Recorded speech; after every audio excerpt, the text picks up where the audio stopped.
যেই জিনিস বেশি খেলে বিবেকের কম হবে, ক্ষতি হবে, তার কমও হারাম। কোনো জিনিস 2 কেজি 1 কেজি খেয়ে নিলে যদি বিবেকের ক্ষতি হয়, তাহলে সেই জিনিসের একটা কণাও হারাম। তো তুমি এখন সিগারেট 200 সিগারেটকে ভাঙো, খুলো, যে 200 সিগারেটে যা মশলা আছে তাই একজনকে খাইয়ে দাও, তারপর দেখো তার বিবেকের ক্ষতি হয় কিনা। 1/2 কেজি জর্দা তোমাদের একজন ভালো মানুষকে খাওয়িয়ে দাও, এখন দেখো তার বিবেকের ক্ষতি হয় কিনা। 1/2 কেজি 1 কেজিতে যদি বিবেকের ক্ষতি না হয়, তাহলে কোনো কথাই নাই, বিড়ি সিগারেট জর্দা খাও। আর যদি বিবেকের ক্ষতি হয়, তাহলে বুঝতে হবে এটা আমি আব্দুর রাজ্জাক বিন ইউসুফ বলিনি, এটা আল্লাহর নবী বলেছেন। তিনি বলেছেন যেই জিনিস বেশি খেলে বিবেকের ক্ষতি হবে তার কমও হারাম, তার একটা কণাও হারাম। অতএব জর্দার একটা কণাও হারাম, একেবারেই হারাম, টোটালি হারাম, সম্পূর্ণরূপে হারাম। ওর ব্যবসাও হারাম। বিড়ি সিগারেট জর্দা সিগারেটগুলোর ব্যবসা করে ওই টাকা দিয়ে চাউল কিনে ভাত খেয়ে বাদাত কবুল হবে না। দেখি কোন মায়ের বেটা কথা উল্টাতে পারে, কিয়ামত পর্যন্ত সময় থাকলো। কথা আমাকে কোনোদিন ফিরিয়ে নেওয়া লাগে না, আজও বলছি, তবে আমি মানুষ। ওর ব্যবসাও হারাম, ও দিয়ে যত টাকা ইনকাম হচ্ছে ওই টাকা দিয়ে জীবিকা নির্বাহ করা হারাম। এদেশে এমন কোনো এনজিও নাই, এদেশে এমন কোনো ব্যাংক নেই সেই ব্যাংকে চাকরি করে টাকা বৈধ হতে পারে, এরকম কোনো ব্যাংক বাংলাদেশের মাটিতে নেই। এমন কোনো এনজিও বাংলাদেশের মাটিতে নাই যেখানে চাকরি করলে বা যেখানে টাকা জমা দিলে সেইখানে ইন্স্যুরেন্সে থাকলে সে টাকা বৈধ হতে পারে, এমন কোনো ইন্স্যুরেন্স ব্যবস্থাপনা আমার জানা এদেশের মাটিতে নেই।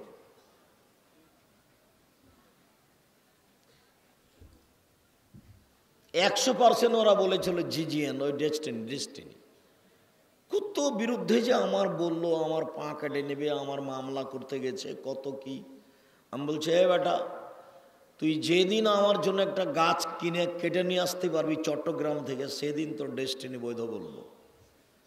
আর চট্টগ্রাম থেকে গাছটা কিনে নিয়ে আসা না কেটে নিয়ে আসার যাতায়াত খরচ আমি দেব, অন্তত এইটা পারবো ইনশাল্লাহ। কোথায় কোন ইন্স্যুরেন্স, সব হারাম। অতএব বিড়ি তামাক জর্দা সিগারেট গুল হারাম। 2, আর রাজলাত মিনান নিসায়ে, পুরুষের বেশধারী নারীরা কেউ জান্নাতে যাবে না। যারা পুরুষের জুতা স্যান্ডেল পরে, যারা পুরুষের শার্ট প্যান্ট পরে, এইখানে শত মেয়ে কত মেয়ে আছে, এইখানে হয়তো বা পায়জামা সালোয়ার পরে এসেছে কিন্তু বাড়িতে প্যান্ট পরে, বাজারে যাই যখন নগা যায় তখন প্যান্ট পরে যায়, এখন বসে আছে। শুধু ওর লজ্জা নয়, ওর বাপেরও নয়, বাপ বেটি লজ্জা বেঁচে খেয়েছে, মা বেটি লজ্জা বেঁচে খেয়েছে। এই মেয়ে, তোমার বাপ মুসলমান হলে এরকম করে কেন? তুমি মনে করো কি তোমার বাপ তোমাকে কিছু বলে না সেই জন্য মনে করেছো আমি আব্দুর রাজ্জাক তোমাকে হিসাব করি? তোমার বাপকে হিসাব করি না, তোমার মাকে হিসাব করি না, তোমার জাতিকে হিসাব করি না, তোমার শিক্ষক মণ্ডলীকে হিসাব করি না, তোমার বিশ্ববিদ্যালয়কে আমি হিসাব করি না। আমি কোনোদিন ওটা হিসাবই করিনি, ধর্তব্যে রাখিনি তোমার শিক্ষককে, আমি তোমার বাপ মাকে আমি ধর্তব্যে রাখিনি, ও বাপ মাই নয়। রাসূল সাল্লাল্লাহু আলাইহি সাল্লাম বলেছেন, মান ওয়ালাদাল্লাহু ওয়ালাদুন ফালিউহসিন ইসমাহু, কারো ছেলে মেয়ে যদি জন্ম নেয় তাহলে সে যেন একটা সুন্দর নাম রাখে। ওয়াদাবাহু, সুন্দর যেন শিষ্টাচার শিখিয়ে দেয়। সুন্দর না রেখে তোমার নাম রত্না, বলো তোমার বাপ ভালো মানুষ, কে বলেছে? আমি বলছি তোমার বাপ ভালো মানুষ নয়, তোমার বাপ মানুষ অমানুষ। তোমার বাপ জিজ্ঞাসা করতে পারে না জাতিকে যে বেটির নাম কি রাখতে হবে? তোমার বাপ কি দেশ মেরে খেয়েছে? আলেম ওলামা মেরে খেয়েছে, যেতে পারো তুই যে কি নাম রাখতে হবে। তোমার নাম রত্না, কি শিখাতে পারে তোমার বাপ তোমাকে? কি শিখাতে পারে তোমার মা তোমাকে? নিজেকে মুসলমান মনে করো, নিজে মুসলমান মনে করো কেন? হিসাব পাও না কিভাবে চলতে হবে, খেতে হবে, থাকতে হবে। পুরুষের বেশধারী নারী জান্নাতে যাবে না। যারা পুরুষের জুতা স্যান্ডেল পরে, যারা পুরুষের শার্ট প্যান্ট পরে, যারা পুরুষের পোশাক পরে, যারা মাথার চুল ছোট করে, যারা সামনের চুল ছোট করে, এরা পুরুষের বেশধারী নারী, এরা জান্নাতে যাবে না। আমি বলিনি এই কথা, আমি একজন অনুবাদক। মোহাম্মদ সাল্লাল্লাহু আলাইহি সাল্লাম এই কথা আজ থেকে 1450 বছর পুরোই বলেছে। আর দায়ুস জান্নাতে যাবে না। দায়ুস কে? দায়ুস তোমার বাপ। তুমি মাথায় কাপড় দিয়ে না, তুমি হচ্ছে, তোমার বাপই হচ্ছে দায়ুস, এটা তো আমি বলিনি। আল্লাহ রসুল বলছে না দায়ুস আল ইউকিরফিয়াল আল খাবাসা, দায়ুস হচ্ছে সেই যে তার বাড়িতে বেহায়াইর সুযোগ দিয়েছে। দায়ুস হচ্ছে সেই যে তার বাড়িতে বেহায়াইর সুযোগ দিয়েছে। তোমার বাপ কখনো জান্নাতে যাবে না তাহাজ্জুদ পড়লেও, হজ করলে। চিল্লা দিতে গেছে লন্ডন, চিল্লাই গেছে।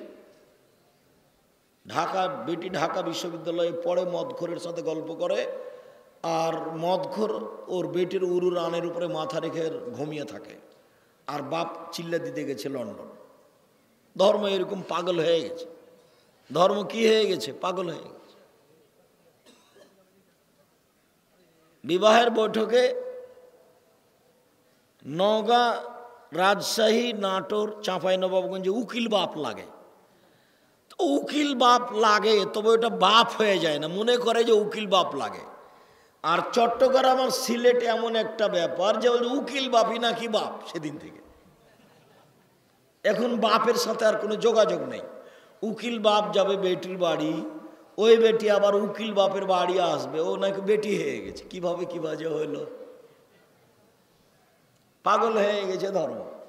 বিবাহতে উকিল বাপ লাগে, উকিল বাপই হারাম। উকিল বাপ শব্দ বিবাহতে হারাম।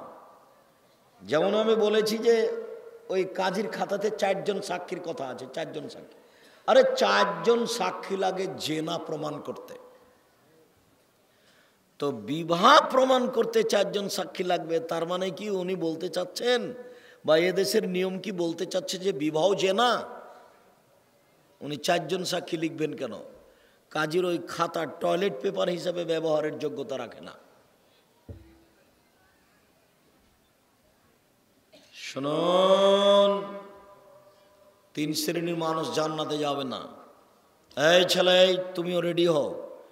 জাবের এখন কি বলছেন এটা মনে রেখো। উপস্থিত বৈঠকের মুসলিম বোন, আপনাকে আমি কষ্ট দিতে আসিনি। আমি যেটা বলছি সেটা বাস্তব আপনাকে বলছি। জাবের বলছেন, আল্লাহর নবী, আমার বাপ উহুদের যুদ্ধে শহীদ হয়েছেন 6 জন মেয়ে রেখে, আমার 6 জন বোন আছে। আল্লাহর নবী, আমার বাপ ইন্তেকাল করেছেন, শহীদ হয়েছেন 6 জন মেয়ে রেখে, আমার 6 জন বোন আছে। তো আমি আমার বোনদের বয়সের মেয়েকে বিবাহ করতে চাইনি। না না না না না, আমার বোনদের বয়সের মেয়েকে আমি বিবাহ করব না। 4টা কারণে। 1, লেতুয়ার দেওয়া হন না, আমার বউ যেন আমার বোনদেরকে শিষ্টাচার শেখাতে পারে। তার মানে তোমার মা তোমাকে আর তোমার বোনকে কি শিখাবে? শিষ্টাচার শিখাবে। 1। 2, বলে তুয়াল্লেমা হন না, আমার বউ যেন আমার বোনদেরকে বিদ্যা শিখাতে পারে। 3, বলে তুরাজ্জেলা হন না, আমার বউ যেন আমার বোনদের মাথার চুল চিরুনি করে দিতে পারে।